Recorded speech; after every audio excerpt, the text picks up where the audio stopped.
Ayun, welcome back. Medyo natagalan lang tayo, mga ilang weeks, halos 2 weeks tayo yata. 2 weeks yata ako hindi nakapag-update, hindi nakapag-post ng mga unit kasi may mga inasikaso lang, may mga pinagkabisihan. Naging busy talaga tayo at maraming kaganapan. But anyway, eto na.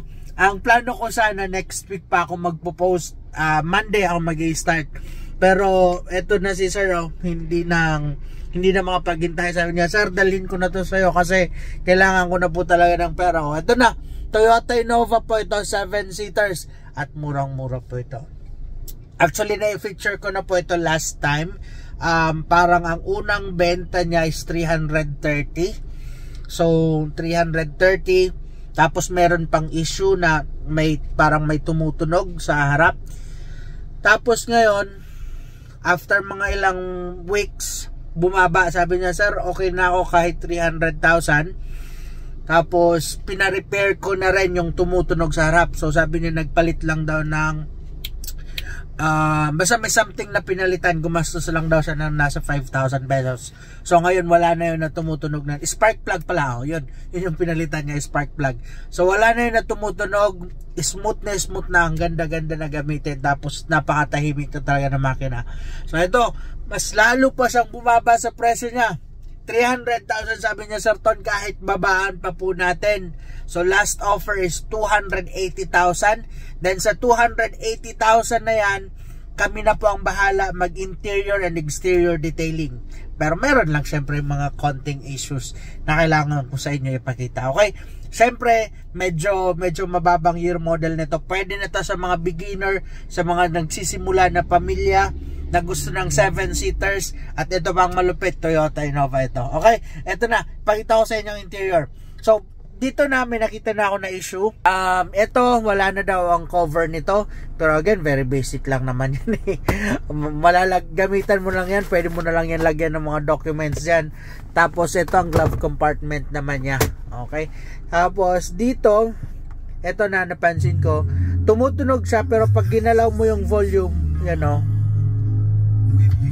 Minsan tumataas po siya, kaya mas maganda wag mo na lang galawin, ganyan na lang siya yan, on and off na lang, pero later on kung may extra budget ka, pwede mo naman ito palitan ng aftermarket. May mga Android monitor na iba-ibang klase. Tapos ito, current odometer niya is 123,386. Windows, lahat na Windows working properly naman, power windows po siya. Tapos ganun din sa likod, working din po yan.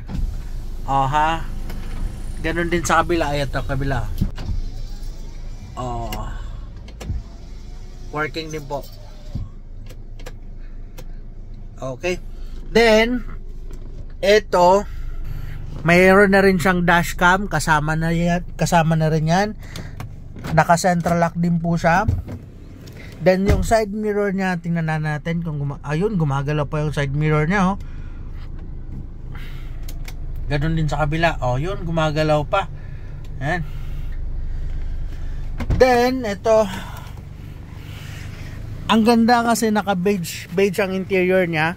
Tapos naka leather seats ka pa, nagmatch siya, ang ganda tingnan. Napakalinis na silipin sa loob kasi naka beige interior, naka leather seats na gray. Yan Tapos hanggang dun sa pinakalikod. Okay, tapos yung mattings niya, andyan pa naman yung mattings niya. Okay. So, ang pwede namin dito may sama interior and exterior detailing. So, madi-detail natin 'to. Yan, madi-detail natin yan, malilinis pa natin ang loob nito. Then syempre mas malilinis natin ang labas nito. Ito na, papakita ko sa inyo ang labas yan, Ayan. Naka-start po ang engine yan, pero wala ka masyadong marinig na tunog. Ito na mga sticker, kung gusto nyo tanggalin natin, pwede na natin ito tanggalin. Ito na hood nya, faded, yan kasama na yan, pwede natin yan i-repaint, pati yung bubong nya. Kasi yun yung faded. So ang hood at yung bubong i-repaint natin to. Then yung body naman buffing exterior detailing, yan yung mga gagalawin natin. So check ito, tingnan natin kung kaya pa to. Then meron dito. So exterior detailing tayo para mas maging presentable siya. Then makikita nyo, naka-stepboard na rin siya. At makikita nyo yung tires kailangan ng palitan, medyo manipis na. Tatlo yung manipis nya. Okay, hanggang dito sa likod. Ito medyo okay pa to. Pero kung gusto mo palitan mo na yung apat, ito i-reserve tire mo na to.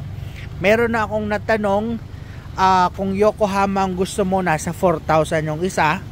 So kung apat ang bibilhin mo, kailangan mo ng 16,000 plus installation, mga 17,000. Pero kung ibang brand, meron naman silang ibang brand, Cylon yata yun, Cylon 2,900 ang isa.